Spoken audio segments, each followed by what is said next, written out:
Under pressure, recognize you are about to take off. No wonder the biblical writer declared, we glory in tribulation because tribulation worketh patience, and patience, watch this, brings about character, and character brings about hope, and in the end, hope will not disappoint. Sometimes we've got to be under pressure if we're going to take off, but that's not all. Like 447 Air France taxi, it took off because of the pressure it was experiencing. It was now soaring up into the night sky.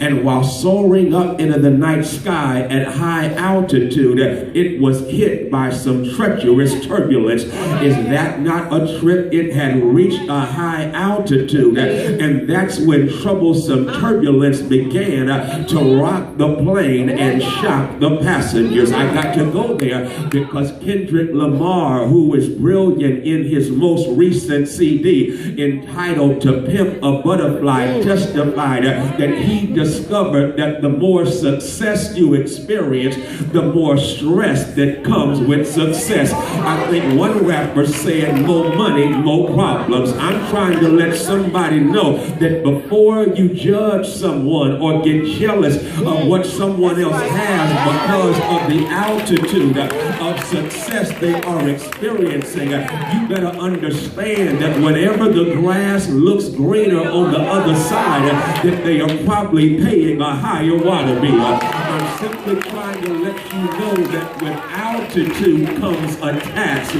with success comes stress, and with the blessings also come burdens. And somebody came to church tonight and you've been flying high and people are hating on you, but they have no clue what price you had to pay and drama you had to go through to live at that altitude.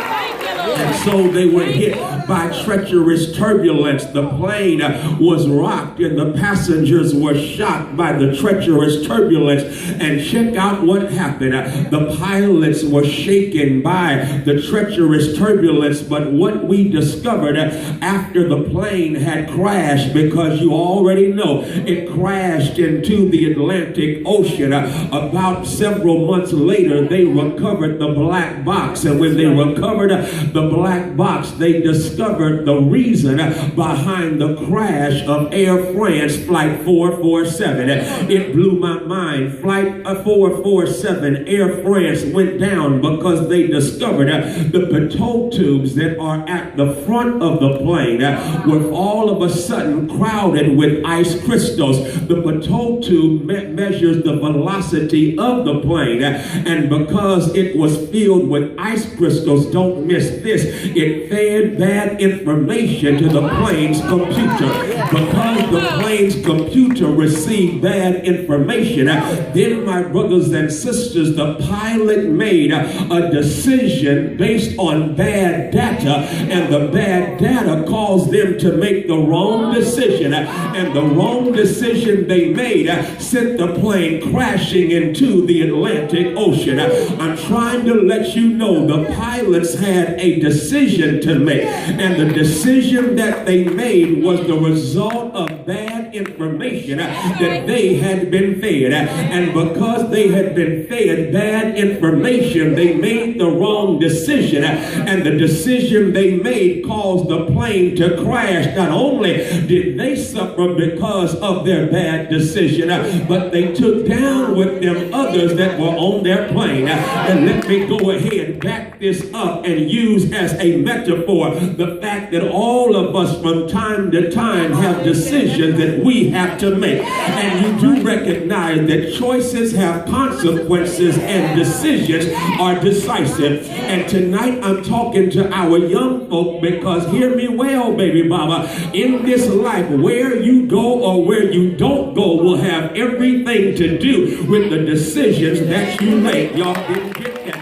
Let me see if I can bless you. I think it's my girl Erica Badu who has a song called Didn't You Know? And in that song, Didn't You Know, she has a luminous line where she says, ooh, hey, I'm trying to decide which way to go. I think I made a wrong turn back there somewhere. Y'all didn't get that. But if you check out at the imagery, she is suggesting that she is not where she planned on being. Why? Because she made a wrong turn back there somewhere. Y'all can play holy if you want to, but all of us in this house can look back over our lives at moments where we were stuck on stupid and missed exit after exit off a fool's freeway, and we made a wrong turn back there somewhere. Why y'all playing holy like y'all not getting it? You haven't always made the best decision. You haven't always done the right thing.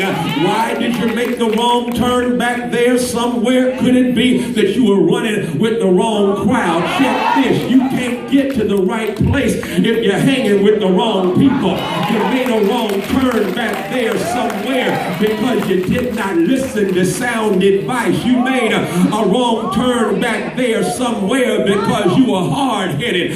You made a wrong turn back there somewhere because something looked good, but it ended up being no good. And you discovered a whole lot of stuff may look good to you, but it ain't good for you. And you made a wrong turn back there somewhere. Y'all still not getting this thing. I'm just trying to let you know that decisions are decisive and choices have consequences. No wonder Robert Frost poetically proclaimed, and I love this, I shall be telling this with a sigh, somewhere ages and ages hence two roads diverge in a wood, and I took the one less traveled by, and that has made all the difference. I'm trying to let you know, young folk, that in the days to come, you're going to have to make some decisions, and if you are not careful, you can end up like Erykah Badu and say, ooh, hey, I'm trying to decide which way to go. I think I made a wrong turn back there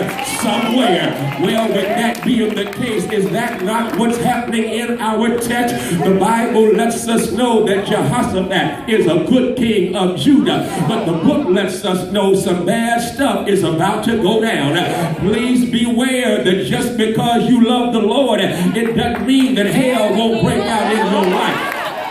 The Bible lets us know that Jehoshaphat is a good king. He has done some good stuff. He has brought down the idols there in Judah. I like that right there. He brought down the idols because you got to bring down idols that in a real sense are an affront to God and justice. You got to bring down idols like the Confederate flag. And so the idols had come down, but now Jehoshaphat had another fight on his hands because Jehoshaphat has the wisdom now to put in place judges and then charges them in chapter 19 with the responsibility of dispensing justice. No, he did not just talk about setting up laws. He talks about dispensing justice. In recent days, it blew my mind when persons got upset about the uprising in Baltimore and had the nerve to say that those are thugs who have forgotten that this is a nation of laws. I hope it's not a nation of laws. It needs to be a nation of justice, because there's a difference between that which is legal and that which is just. Y'all miss the shout. Let me help you. Y'all do know that slavery was legal, but it wasn't just. You do know that Jim and Jane Crow apartheid, it was legal, but it was not just. Y'all do know that 3 strikes and you're out. It's legal, but it's not just. I hope you know by now the Confederate flag, it was legal, but it was not just. I hope y'all know by now that in a real sense, our criminal justice system is filled up with people legally, but it ain't necessarily just. And with that being the case, Jehoshaphat says, I've got to make sure that we have judges who dispense justice. And after everything is set up, check out what goes down. Chapter 20 opens up, and a coalition of hateration has gotten together because they are going to bring down Jehoshaphat. Ain't that jacked up? Jehoshaphat had just got everything together. He's at a high altitude, and that's when everything falls apart. Y'all didn't get that, but you do know that stuff will come at you when you reach a high altitude.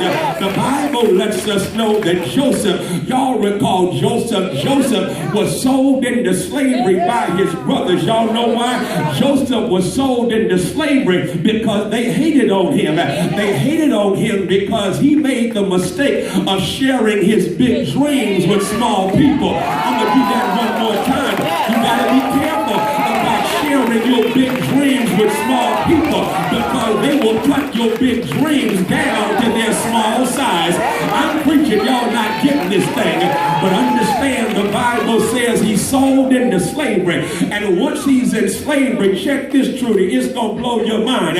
He goes in as an entry-level slave, and nobody checks him out, but he works so well, and he blesses Potiphar's house that he becomes the head baller and shot caller in all of Potiphar's house. And that's when Mrs. Potiphar notices him. Guess what Mrs. Potiphar said when she noticed Joseph? She said, hey. And when she noticed Joseph, y'all didn't get that. I guess I'll give it to you like this. She must have said to Joseph, hey, won't you come my way? And the Bible lets us know that Joseph got attacked by her because he had ascended and made some progress in his life. And all I'm trying to say here is Jehoshaphat. He is blown up. Everything is going well. And now a coalition of hateration is coming at Jehoshaphat. Ain't that jacked up? A coalition of hateration. Watch it. These were people who did not like each other, but their hatred of Jehoshaphat was greater than their dislike for each other. And so they didn't like each other, but they came together to take down Jehoshaphat. Have you ever had folk in your life who didn't even like each other, but their hatred for you was greater than their dislike for each other? And they got together to take you down because y'all know what they are. They are haters, and haters are just like an old McDonald's song. You got a hater here and a hater there, here a hater, there a hater, everywhere a hater. And so you got haters everywhere. And with that being the case, the haters are coming now to attack my man Jehoshaphat. And guess what Jehoshaphat does?